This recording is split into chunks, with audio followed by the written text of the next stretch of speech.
दोस्तों मैं आज सबसे ज्यादा सनकी किलर के बारे में बात करने वाला हूं जो आज भी पकड़ा नहीं गया। और वो बंदा मर्डर करने के बाद पुलिस को पत्र लिखता था और मर्डर करने से पहले भी पत्र लिखता था, लेकिन उसे पुलिस कभी पकड़ नहीं पाई। आइए शुरू करते हैं अपनी कहानी। किलर का नाम जोडियाक था। 1968 में कैलिफोर्निया के एक छोटे शहर वेंसिया में एक जोड़ा बेट्टी और डेविड एक शांत रात में कार में बैठे थे जब किलर ने उनको गोली मार दी। ये पहली हत्या थी और किलर ने बिना किसी कारणवश उनको मार डाला। 1969 में किलर ने एक और जोड़ी को मौत के घाट उतार दिया।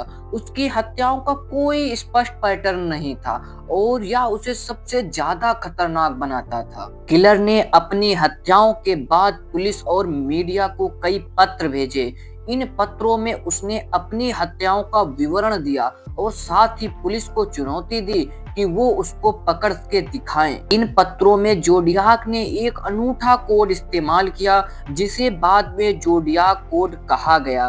इन कोडों को सुलझाने की कोशिश की गई, लेकिन इसमें से कुछ को आज तक हल नहीं किया जा सका। किलर ने ये कोड्स भेजकर यह दिखाया कि यह पुलिस और समाज को चैलेंज कर रहा था, मानो वह कभी पकड़ा ही न जाए। किलर ने अपने पत्रों में पुलिस और मीडिया को चुनौती दी। उसने कई बार कहा कि पुलिस उसे कभी नहीं पकड़ पाएगी और उसे पकड़ने का कोई तरीका नहीं है। इस तरह से वह अपनी पहचान छुपाता रहा और रहस्य बना रहा। पुलिस ने कई संदिग्धों पर जांच की, लेकिन कोई ठोस सुराग नहीं मिला। उसके पत्र और कोड ने यह साबित कर दिया कि वह बहुत ज्यादा चतुर था। किलर ने अपनी हत्याओं को कैलिफोर्निया के विभिन्न शहरों में अंजाम दिया, लेकिन उसने कभी खास पैटर्न का पालन नहीं किया। वह उसे भी और खतरनाक बनाता था क्योंकि किसी को यह नहीं पता था कि वह अगली बार कहां हमला करेगा। 1970 में किलर ने एक और गंभीर घटना को अंजाम दिया।